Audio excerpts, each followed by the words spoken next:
اگر اس پر غور کیا جائے تو پھر خود بخود یہ بات سمجھ میں آئے گی کہ ویسے تو اللہ تبارک و تعالی نے اس رمضان کے اندر بنیادی طور پر 2 عبادتیں ہیں ایسی جو اور دنوں میں فرض نہیں تھیں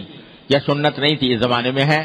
ایک روزہ عام دنوں میں فرض نہیں تھا، مہینے کے اندر فرض کر دیا۔ اسی طرح تراویح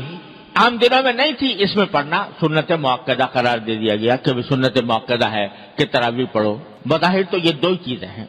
لیکن اصل مقصود یہ ہے کہ اس مہینے کے اندر ان 2 کاموں کے علاوہ آدمی جتنا ہو سکے اپنے آپ کو دوسرے مشاغل سے فارغ کر کے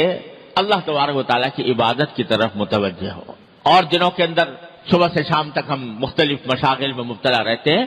یہ 1 مہینہ اللہ کے لیے اپنے آپ کو فارغ کرنے کی کوشش کرو کہ اپنی دوسری مصروفیات کم کرو، اور جو حقیقی عبادت کے کام ہے جس کے لیے تم دنیا میں بھیجے گئے تھے، جو تمہاری پیدائش کا مقصد تھا، اس کی طرف اپنی توجہ زیادہ بڑھاؤ۔ لہذا اس میں روزے اور تراویح کے علاوہ آدمی اس بات کا اہتمام کرے کہ تلاوت قرآن کریم کی تلاوت عام دنوں کے اندر اتنے کرنے کا موقع نہیں ملتا، جتنا ہو سکے قرآن کریم کی تلاوت زیادہ سے زیادہ کی جائے۔ یہ نبی کریم صلی اللہ علیہ وسلم کی سنت بھی ہے، اور جب رمضان کا مہینہ آتا تھا تو حضرت جبریل امین علیہ السلام نبی کریم صلی اللہ علیہ وسلم کے ساتھ قرآن کریم کا دور کیا کرتے کہ ہر رمضان کے مہینے میں کہ جتنا قرآن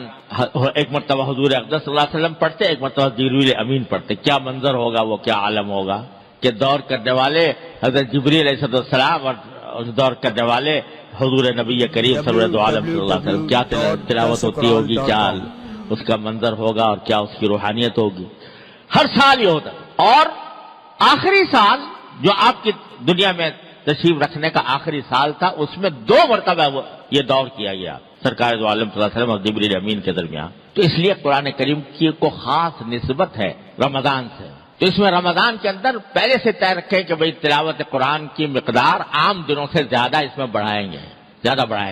اور بھائی تلاوت تو ہے ہی، ساتھ ساتھ اگر اس کے بھی اہتمام کیا جائے کچھ وقت نکال کر، اگر پہلے کبھی موقع نہیں ملا ہے تو قرآن کریم کا ترجمہ، اس کی تفسیر کسی مستند تفسیر کے ذریعے کی مدد سے اس کو پڑھنے کا بھی اہتمام کیا جائے۔ تو تلاوت، پھر چلتے پھرتے ذکر، اور بعض وہ عبادتیں، نفلی عبادتیں جو عام دنوں میں ادا کرنے کی توفیق نہیں ہوتی،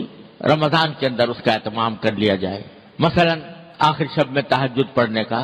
عام دنوں میں اگر موقع نہیں ملتا، یہ توفیق نہیں ہوتی، تو سحری کے لیے تو انسان اٹھتا ہی ہے، اس سے کچھ پہلے اٹھ جائے اور کچھ رکعتیں تہجد کے پڑھ لے، 8 رکعتیں،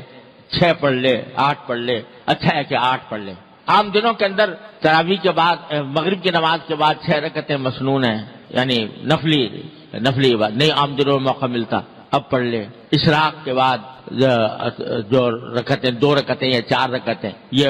عام دنوں میں موقع نہیں ملتا، اس میں پڑھ لے۔ اور چلتے پھرتے ذکر، فضولیات سے اجتناب، فضول کام سے، فضول محفلیں جمی ہوئی ہیں، باتیں ہو رہی ہیں، گپ شپ ہو رہی ہے، اس سے اپنے آپ کو بچائیں،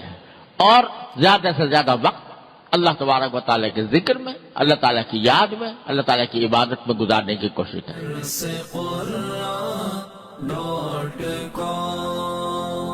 www.darsequran.com